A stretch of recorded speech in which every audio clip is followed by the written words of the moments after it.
देखिए आज का हमारा टॉपिक है प्रायद्वीपीय भारत की नदियाँ। तो इनको हम दो भागों में बांट के पढ़ते हैं। एक ये कि बंगाल की खाड़ी में मतलब ये नदियाँ कहाँ जल गिराती हैं। ओके, तो ये नदियाँ बंगाल की खाड़ी में भी अपना जल गिराती हैं जो प्रायद्वीपीय भारत की नदियाँ होती हैं, और अरब सागर में भी। ठीक है, अब ये हमें देखना है कि बंगाल की खाड़ी में कौन कौन सी नदी जल गिराती है और अरब सागर में कौन कौन सी नदी जल गिराती है। और इसमें ये भी देखना है कि बंगाल की खाड़ी में जो नदी अपना जल गिराती है वो डेल्टा का निर्माण करती है, और जो अरब सागर में अपना जल गिराती है वो एस्चुरी का निर्माण करती है।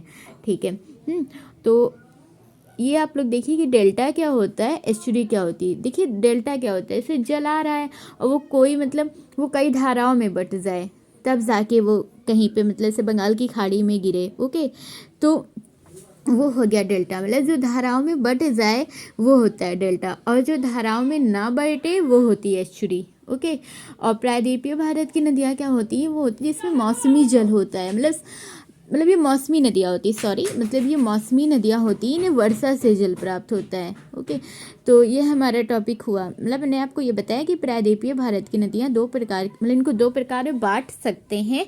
इनके नदी के मतलब ये जल गिराने के क्रम में, ठीक है, कि बंगाल की खाड़ी में अपना जल गिरा रहे हैं कि अरब सागर में, ये आपको समझ में आया। फिर नेक्स्ट इसमें हम ये समझ सकते हैं कि जो नदियाँ बंगाल की खाड़ी में अपना जल गिराती हैं वो डेल्टा का निर्माण करती हैं। एक पॉइंट ये हो गया। सेकंड पॉइंट आप ये समझिए कि जो मतलब अरब सागर में नदियाँ अपना जल गिराती हैं वो एस्चुरी का निर्माण करती हैं। ठीक है, मैंने आपको डेल्टा भी बता दिया, एस्चुरी भी बता दिया।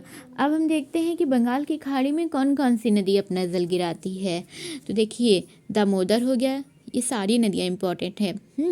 दामोदर हो गया, स्वर्णरेखा, वैतरणी, ये सब नदियाँ हैं। ब्राह्मणी नदी, महानदी, गोदावरी, कृष्णा, कावेरी।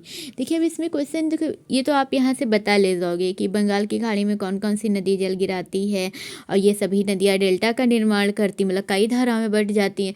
लेकिन यहाँ से क्वेश्चन और भी बनते हैं कि दामोदर नदी का उद्गम स्थान कौन सा है, इनकी सहायक नदियाँ कौन सी है। ठीक है, और फिर इनकी लंबाइयाँ भी पूछी जाती हैं, जैसे गोदावरी की हो गई, कृष्णा की हो गई। गोदावरी में कई फैक्ट हैं इंपॉर्टेंट, दक्षिण भारत की नदी, दक्षिण भारत की सबसे लंबी नदी। ठीक है, तो ये सब आपको हम आगे बता देंगे।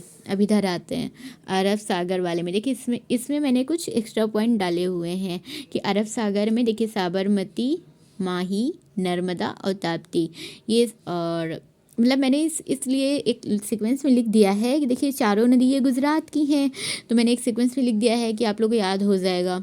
ठीक है, और ये मांडवी, जुआरी, ये दोनों गोवा की हैं, और ये भरतपुजा और पेरियार ये दोनों केरल की हैं। तो ये नदियां हैं जो अरब सागर में अपना जल गिराती हैं और एस्चुरी का निर्माण करती हैं। अगर आपसे इनकी स्थिति पूछा जाए तो वो भी बता लोगे। तो ठीक है, मैं आज का हमारा ये टॉपिक यहीं पे कंप्लीट होता है। अगर आप लोग बोलोगे तो हम इसके आगे भी बता देंगे इसमें।